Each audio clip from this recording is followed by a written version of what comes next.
Et ni hao et bienvenue sur Stifone.fr, un geek à Shenzhen pour ce nouveau test de la semaine pour Stifone.fr, la boutique des GSM chinois, pour un nouveau test. Et enfin, vous allez dire, enfin une tablette PC. C'est vrai que c'est notre première.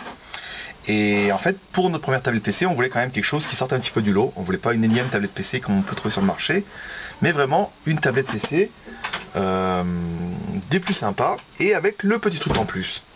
Alors, le petit truc en plus, ça va être déjà qu'elle est super belle, qu'elle est quand même très très fine. Sur le côté connectique, alimentation. Ici, vous allez pouvoir voir, elle est HDMI, micro USB pour mettre sur le PC. Une carte micro SD, une jack.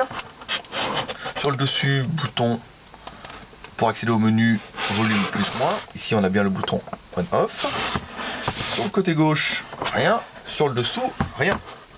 Donc voilà, donc elle est belle, elle est fine, elle est légère et elle tourne forcément. En plus, je vous l'ai dit qu'il fallait mettre en haut sur le côté. Et elle tourne sous Android. Mais Android 4.0. Et voilà, donc en fait du coup voilà un petit peu pour la présentation de la bête.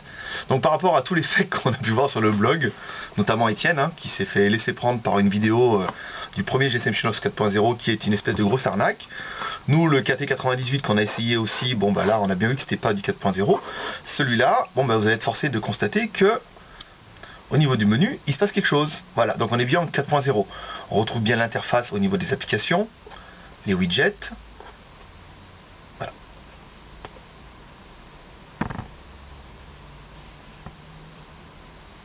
Et comme ceci. On retrouve bien le market, les applications qui sont chères à Android. On revient un petit peu sur le menu. La présentation, ce qu'on a pu voir nous par exemple sur le Galaxy. En fait, l'accès des réglages n'est pas dans les menus ici. Vous voyez, donc l'accès aux réglages se fait donc sur les téléphones. Il y a un menu en bas. Ici, on le remonte. Là, vous verrez bien, c'est pas trop bas. À mon avis, on devrait être pas mal. Et on a accès aux réglages ici. Voilà. Donc les paramètres. Voilà. La sécurité, à propos de la tablette. Donc voilà, le petit intérêt de la chose, c'est qu'en fait on n'a pas à propos du téléphone ce coup-là, on a bien à propos de la tablette. Donc la mise à jour, on est bien sur une version 4.0.3, la version du noyau 3.0. Voilà, tout est vraiment cohérent en fait pour justifier que cette tablette est vraiment en 4.0. Et là, ça fait vraiment toute la différence. Parce que on a vu nous tourner beaucoup de tablettes qui n'étaient pas abouties. Et là c'est vraiment celle-là, on l'attendait. Et c'est vrai que pour notre première tablette, on a décidé quand même de vous proposer une tablette en 4.0 qui est fine, qui est classe. Et je vous promets que par rapport à un iPad, vous n'avez pas à rougir. Au niveau des questions que vous pourrez vous poser, au niveau de la contrefaçon, de la légitimité de tout ça. En fait c'est une tablette, il n'y a pas de bouton home sur les côtés. Vous voyez, à gauche et à droite. Donc du coup, il n'y a pas vraiment de problème. En fait, c'est pas une copie de iPad, c'est une tablette avec un écran au milieu et, et des boutons sur le côté. Donc on est loin du iPad. Oh, j'ai presque plus de batterie, donc si ça coupe, on fera un petit montage à la wall again. Donc mes petits gars, alors pour les avantages de cette tablette, écran capacitif 9 pouces 7, ça c'est trop la classe. Android 4.0, ça je veux dire, là il n'y a pas à dire, c'est vraiment bien. Je vais essayer de reprendre un petit peu la home. Voilà. Android 4.0, ça c'est bien, elle est super fine, donc ça c'est quand même assez intéressant. La mémoire, on a 1 Go de RAM et on a 16 Go de disque dur en interne. Donc là du coup, avec 16 Go, vous allez quand même pouvoir faire des choses. Et vous pourrez rajouter éventuellement, si vous avez besoin, une micro SD. Donc 16 Go en interne, plus de la micro SD, là vous êtes blindé. La sortie HDMI sur le côté, ça c'est pas mal.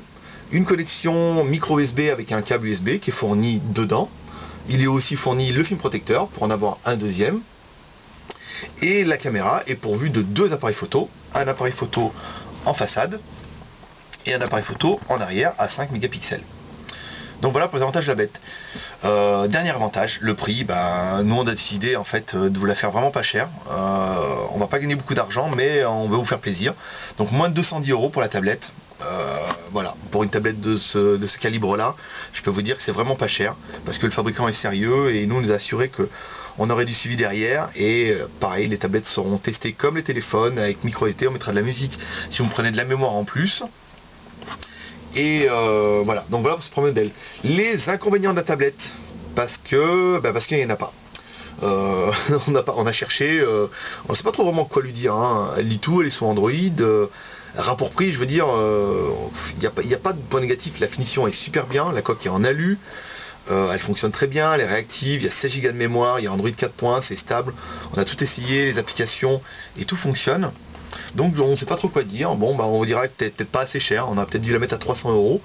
On a peut-être donné plus de crédibilité à la tablette, mais c'était pas le but, parce que je pense qu'à 300 € par rapport à un iPad qui en vaut 600, on est bien. Et son plus gros défaut, c'est qu'elle en a pas, hein. Pour nous, elle est vraiment la tablette qu'on voudrait avoir. Alors après, il faudrait peut-être essayer d'aller un peu plus loin avec l'Android Market, vérifier que les applications sont bien compatibles avec ce type de format de tablette, mais il n'y a pas de raison. Pousser un peu les choses en repoussant la tablette dans ses derniers retranchements, mais comme elle est sortie HDMI, elle doit lire les vidéos HD, voilà. Bon, après il y a vraiment des détails sur lesquels on pourra toujours être pointilleux, et c'est pour ça aussi qu'on va peut-être la laisser à 210 € et non pas à 300, 400 €, parce que au moins, bon, le prix justifie un petit peu qu'il peut y avoir quelques trucs, mais pour nous, pour une tablette de tous les jours, email, internet, jouer, on va dire, c'est vraiment la tablette ultime. Forcément, c'est la dernière, elle vient d'arriver sur le marché avant-hier. Donc, on l'a eu en primeur avant-hier sur le marché, chez nous, donc forcément c'est la dernière tablette, donc c'est la meilleure tablette du moment, et c'est certainement une des premières tablettes en Android 4.0. Voilà, donc là on a le gestionnaire des applications pour les fermer, comme un petit peu, il va falloir mettre par là pour fermer un petit peu les tâches. Oh, elle est vraiment géniale, hein. Je sais que, comme diraient les inconnus, j'en ai une, mais c'est pas loin, mais j'en ai acheté une pour mon père et il en est vraiment content. Donc voilà ce petit test sur skiphone.fr. Retrouvez cette tablette sur skiphone.fr, elle est déjà en vente, on a du stock. Et n'hésitez pas à laisser des commentaires sur le blog skiphone.fr, à laisser vos réactions. Et moi je vous dis à bientôt pour un nouveau test toujours exclusif, parce que vous avez vu, hein, c'est chez nous que ça se passe. À bientôt.